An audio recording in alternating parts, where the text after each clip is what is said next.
today I just wanted to take a quick look at the video and audio animation in the timeline for Final Cut Pro 10. So here we are on the timeline right here of this clip that we have open, and we're going to open up the video animation for this right in the timeline. You can do this in two ways. You can either hit Control V to open it up with the shortcut, or you can right click on the clip and choose Show Video Animation.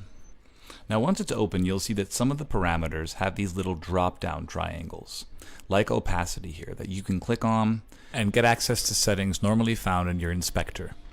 This is a way for you to edit these parameters, not up here in the inspector where you normally would the old-fashioned way, but rather down here in the timeline instead.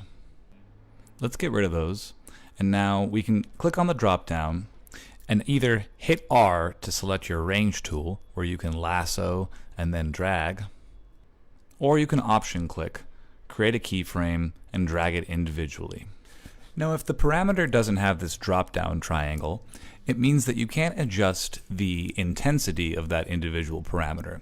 However, you can drag left and right with the keyframes and adjust the timing of said parameter. Hit Control V to close the video animator, and now hit Control A to open up the audio animator. You'll see it's the same basic principles before, where some effects, such as chorus here, have a drop-down triangle that you can click on, and then you can create keyframes by option clicking on it, dragging them individually, or just like before, hitting R to get to your range tool, lassoing the selection around, and dragging up or down. This is just a quick way to create 4 keyframes without having to option click 4 times. Let's take a look at changing the timing of some keyframes for gain. You see here, if we create 2 keyframes by option clicking, going up into the parameters in the inspector, opening up the gain, let's go ahead and raise the gain for this final keyframe, scroll on back, and let's lower the gain for this one.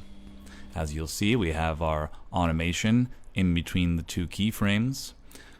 Now as I mentioned before, unfortunately you can't drag this keyframe up and down to change the level of said parameter, but you can drag it left to right to change the timing. So let's say we wanted that to be closer, we could go ahead and do that.